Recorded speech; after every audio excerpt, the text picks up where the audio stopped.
At 7:39 in the morning, the President of the United States decided to attack an American Olympian on social media. While world leaders across the globe were sending well wishes to their athletes and cheering them on, our president was calling our athletes losers. These athletes have sacrificed for decades. Their families have put everything on the line so their loved ones could represent their countries on the world stage. They've paid the price, personally and financially and physically, just to get there. And most world leaders recognize that. They show up with gratitude, they honor the moment, and they lift these young people up as examples of what's best about their countries. But ours didn't. Here's what Donald Trump posted on Truth Social. U.S. Olympic skater Hunter Hess, a real loser, says he doesn't represent his country in the current Winter Olympics. If that's the case, he shouldn't have tried out for the team, and it's too bad he's on it. Very hard to root for someone like this. Make America great again. Now here's what it looks like when a real leader, one who actually loves his country and respects its people, speaks to his team. Canadian Prime Minister Mark Carney said this: "You're wearing the maple leaf with pride in the Winter Olympics. Thank you for inspiring us and for demonstrating to Canadians and to the world the very best of Canada. Your country is with you. Canadians are with you. This is your moment, and it's our celebration of what makes you and Canada great." That's where we are as a country now. The President of the United States calling a young American Olympian a loser on the world stage, not because he did something wrong or because he betrayed the country, but because he spoke his truth. Because he answered a reporter's question honestly, sharing how complicated it feels to compete for a country that doesn't feel like it's living up to its promises right now. And because he used his First Amendment right to speak from the heart. Hunter Hess didn't attack anyone or disrespect the team. He didn't say anything cruel or divisive. He said something vulnerable and frankly patriotic. This is what he said: "It brings up mixed emotions to represent the U.S. right now. It's a little hard. There's obviously a lot going on that I'm not the biggest fan of. And I think a lot of people aren't. I think for me, it's more I'm representing my friends and family back home and the people that represented before me and all the things that I believe are good about the U.S. And then later he added, "Just because I'm wearing the flag doesn't mean I represent everything that's going on in the U.S. I just kind of want to do it for my friends and family and the people that supported me getting here." That kind of answer takes courage. It's the kind of thing so many of us have been feeling but haven't known how to say it. Because this country doesn't feel the same anymore, and the Olympics feel different this year too. It's not that we're not proud of the athletes. We are. We have some of the best competitors in the world out there wearing red, white, and blue. But it's hard to cheer without that sinking feeling in your stomach, because the same flag that's flying behind the podium is being used here at home to silence the truth and to justify cruelty. It used to represent freedom, and now it feels like it's being used as a weapon. And this isn't just about that one moment. It's about something bigger. This is how authoritarian messaging works.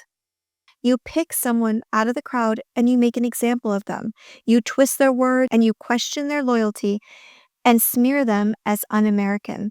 You don't have to jail them or silence them directly, because once the messaging is sent, your followers take it from there. And Trump knows exactly what he's doing. This wasn't just a tantrum about one skier. It was a warning shot to every other athlete, to every artist, to every journalist or public figure who might be thinking about speaking up. He wants us all to stay in line, to keep our heads down and to just smile for the camera. And he doesn't want us to question what the flag stands for. He wants us just to wear it and pretend everything is fine. That's how regimes hold power. And the far-right media machine kicked in like clockwork soon after. Within hours of Trump's posts, the quote had spread across every MAGA echo chamber online, and the talking points dropped just as fast. He shouldn't have tried out if he didn't want to represent the country. He should be pulled from the team. Or he should just be grateful. The same people who are defending ICE raids and voter suppression, while also making excuses for people named in trafficking rings, are now targeting a 27-year-old Olympian because he expressed doubt about the direction of his own government. But what surprised me most in this moment is that I felt something I haven't felt in a long time, a twinge of patriotism. Not the kind that's wrapped in red hats with white letters and cruelty, nor the kind that tries to pass off fear and control as strength, but something real, something that reminded me of how the Olympics used to feel before Trump. I've never believed this country was perfect, because it never has been. Not for Native communities, not for brown and Black Americans, and not for people who've always been left out or pushed aside. But the Olympics still used to mean something to me. It used to be something I looked forward to for months, because even in a fractured country, the games always created a sense of unity, a chance to feel proud of effort, not propaganda we're being sold today, to root for something bigger than a party or a president, to see the possibility through faces of people who worked their entire lives to get there. There was always this idea, even if imperfect, that we were building towards something better, that maybe this really could be the land of opportunity, a home for the brave, a place that tried to tell the truth even if it didn't always succeed. And somewhere along the way, that hope got stolen. Now when I see the flag, I don't feel pride, I feel grief. I feel like I'm watching something that once had meaning get twisted into something cold and violent. You don't have to stop loving your country when it turns on you, though. But it does break your heart, and that hurts. And on that same day, I felt another shift. This time it happened while listening to Brandi Carlile perform at the Super Bowl, accompanied by Sister Strings. It didn't feel like just a song being played. It felt like a blessing, like a quiet prayer for better days. Her voice and their strings behind her were soft and powerful and emotional, and as I listened, I felt that old spark of something I also hadn't felt in a long time. With each lyric of America the Beautiful, it didn't sound like a patriotic anthem in the way we've come to expect. It felt like something deeper, a moment of reverence, a plea, and a promise at the same time. Her voice, steady, emotional, full of weight, cracked something open in me. Because even if we've lost so much, and it feels like it's been taken hostage by people who want to burn it all down, there are still voices calling us back to what it could be. And there are still reminders of the version of this country that's worth fighting for. And that took me somewhere I wasn't expecting. Back to a mountaintop in Colorado when I was writing a travel story about the area. Because when I think about this country, I think about the view that I saw from Pikes Peak, which happened to be what inspired America the Beautiful. The author, Katharine Lee Bates, was a professor. She first published the poem version of the song on July 4th, 1895, after standing on that very summit and feeling the same thing I did that day. Awe in the depth of beauty in the diversity of our country. It was a profound moment for my family and me. We took the drive to the top one November, stopping at the small store at the peak. And as I got out of the car to take in the view, I felt weak and dizzy with the altitude.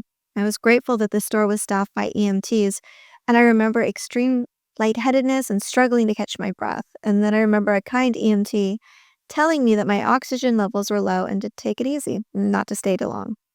But I didn't go straight back to the car, and I went to the edge.